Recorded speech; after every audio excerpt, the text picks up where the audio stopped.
Now welcome to another edition of Let's Talk Some Star Wars, where this time we'll be taking a look at the results of the poll that asked you, what grade would you give the first 10 years of the Disney era of Star Wars?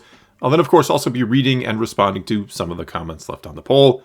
And so let's right away get to those results, where we'll see that 42% of people gave Disney Star Wars a D, 31% went with a C, 22% gave it an F or a failing grade, which left 5% to give it a B, and a final 1% to give it an A. Okay, and this is the part of the video where I usually say something along the lines of these results may be somewhat skewed or biased based on the fact that I tend to be rather critical, though I try to be fair, of Disney Star Wars, and thus the people who watched my video and who probably voted in this poll are going to be critical as well. However, I honestly don't know how you would make a case that Disney Star Wars deserves an A, considering all the problems that they've had, not only in front of the camera with some of the shows and movies, but behind it as well with a lot of delays, cancellations, and so on. I don't know how you make an argument that this first 10 years has been pretty much perfect, which is what an A signifies. But anyway, before we really start to dig into this and get to your comments, let me once again take a moment to say thank you to everyone who votes and comments and watches these videos, or any of my videos at all. And a big special thanks to everyone who supports this channel over on Patreon. You are all awesome. And so now let's begin this, as we always do, with the top-rated comment, which this time came to us from Ayla Sakura, who said, "Absolute F. From the way they respond to the fans on social media, to the dissolution of the EU, to the wasted potential that the sequels were, we were robbed of what could have been a good era for Star Wars, and the merchandise brand has been reduced significantly."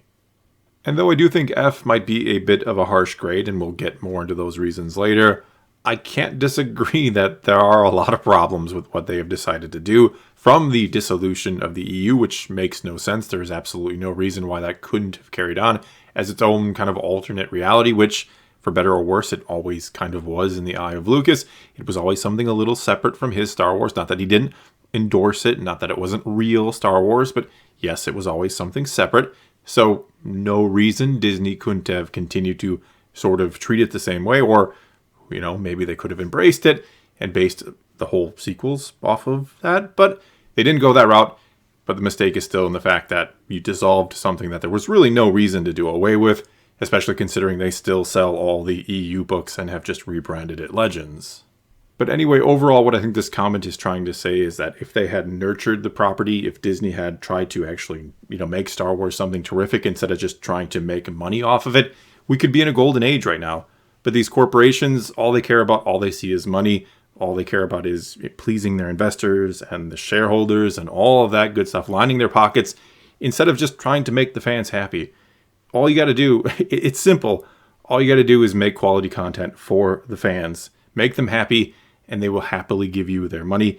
Instead, you just try to milk them for all they're worth, and then you make them angry, and here we are. All right, our next comment then comes to us from Faceless Cleric, who said, "I gave it a D because while there have been a few standout pieces of content, i.e. Rogue One, The Mandalorian, etc., a vast majority of stuff Disney has produced ranges from being mindless consumerism to just plain bad." And yeah, this basically ties into what I was just talking about. Disney doesn't care if it's good or not. They care if it's going to make them money. That's it. That's the problem. That's why a lot of it feels soulless and lifeless, because they're hiring people who they think are going to make a product that makes the money, not somebody who's going to make good Star Wars. Now, that said, and as this comment points out, there is good Star Wars out there. There are people that are brought in that actually care and produce a quality product, but there are also people brought in who are just numbers, right? They just look at the numbers. They just try to analyze it and say what will sell, what won't sell. You look at the Kenobi series, right? Why didn't they pour a ton of money into that series, relatively speaking, when compared to Andor, which looks much better, seems to be written better? It's because they knew they didn't have to go the distance. They knew they could half-ass Kenobi, and people were going to watch it anyway. Next up then, we have this comment from Greg Elchert, who said, "When the best thing you've got to show for is freaking Baby Yoda, you done messed up." And yeah, I absolutely agree, which isn't to say I think Baby Yoda is bad. I like Baby Yoda. I think most people like Baby Yoda. But when the best character you created doesn't even speak and only looks cute and does cute things, yeah, you've messed up. And I think Mandalorian, or Din Djarin, whatever you would like to call him, he's certainly up there as well. He's probably the best actual character created here in the Disney era, whereas, again, Grogu is kind of more of a plot device, a very cute one, a very lovable and likable one. Again, I'm not talking bad about Grogu, so don't flame me in the comments. But again, when that is the height of what you've created so far, a character that doesn't even speak, yeah, you've messed up. Moving on then, our next comment comes to us from Vanilla Salt, who said, honestly, they really shouldn't have messed up the sequel trilogy. Those core Skywalker saga films are the most important part of Star Wars, in my opinion. Everything else from video games, Disney Plus shows, and animated shows to comic books exist around those 9 films. They sort of set the universe and the main story of Star Wars. There is nothing Disney can do to salvage this franchise except decanonize the sequels. Even The Mandalorian cannot save it. F from me. And I absolutely agree. They got wrong the one thing they needed to get right above anything and everything else they will ever do again. That being the sequel trilogy, that being the continuation of the Skywalker saga, as we now call it, or the continuation of the movies that George Lucas himself created. I mean, if they had got the sequel trilogy right, if it had been not necessarily perfect, but really, really good, I'd be much more forgiving of other projects that they got wrong. If, say, The Mandalorian had come out after a flawless sequel trilogy or near flawless sequel trilogy, and it wasn't so good, I'd be like, all right, let's move on, let's try again, this didn't work. But at least we got those sequels to fall back on. At least you didn't ruin the whole core of your franchise. But of course, they did. All right, next up then we have this comment from Jake Navarro, who said, I'd give the Disney era a C. We've gotten some fantastic content, Clone Wars Season 7, Mandalorian, Rogue One, Bad Batch, Rebels, and Andor. But aside from Rogue One, all the great stuff has been in television. The movies have really missed the mark, and I don't even hate the sequels. And yeah, I agree. One of the reasons why I would lower their grade is because the movies have been very hit and miss. Rogue One, really good. Solo, some people like it, some people don't. The sequels, of course, very controversial. Yes, there are people who enjoy them, which is absolutely fine. But a lot of people really do not. And so the movies have been more misses than hits. And those are, again, your feature pieces. That's the things you really got to get right. It's one thing if you screw up a series and, okay, that wasn't great. But when your top tier content is bad, well, then it just kind of trickles down and makes everything else feel, well, less worth watching.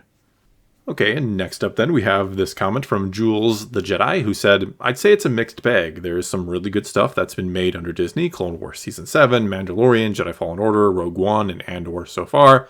There's been stuff that has its good and bad parts, Rebels, Bad Batch, Kenobi, and Solo. And then there is the sequels and everything that went wrong with them. The best thing about Disney Star Wars for me is that it gave me and my dad something to bond over. I remember us watching Rebels every week and having a great time with it.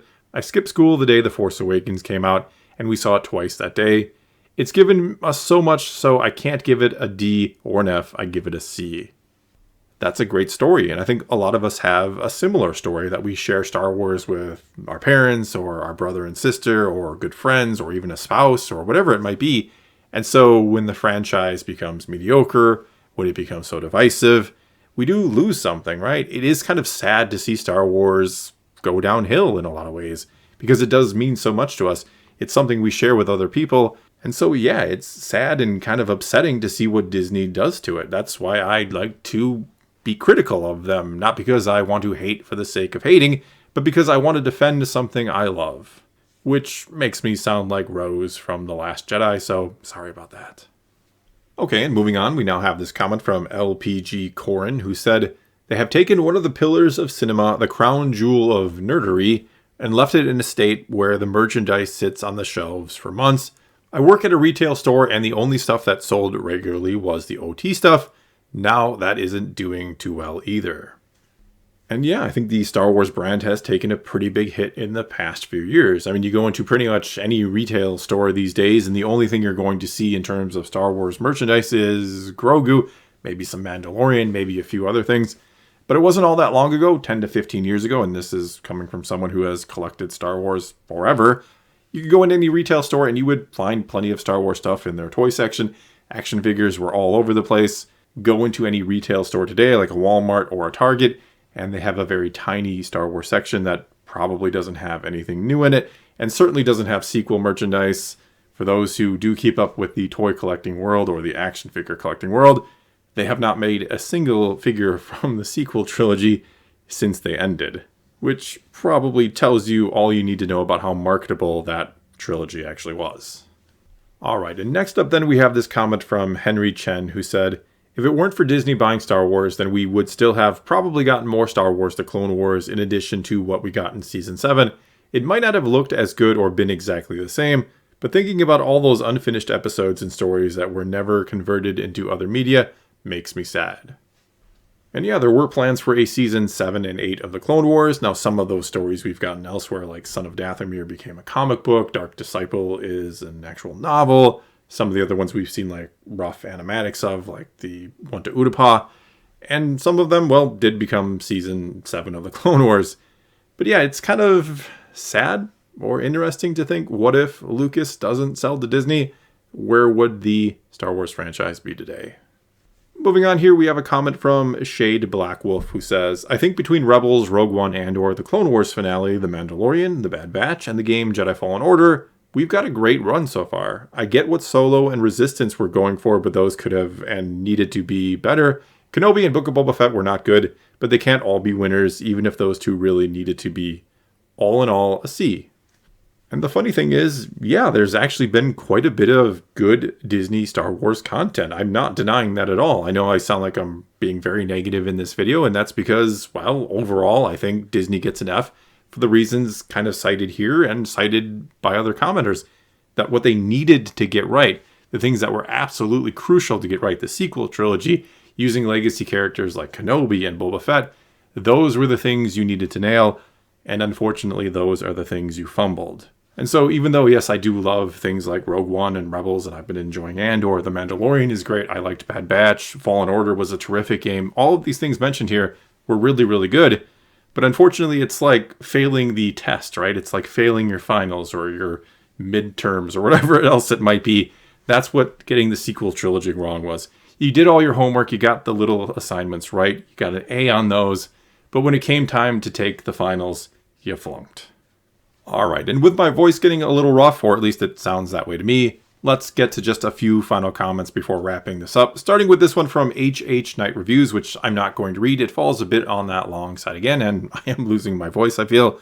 And so do take a moment to pause and read it for yourself. It is a great comment. But let's then move on to this comment from Spurgicide97, who said, definitely a mixed bag. They had some real winners with projects like The Mandalorian, Rebels, Rogue One, etc., but when it came to the meat and potatoes of Star Wars, the sequel trilogy, they bombed hard.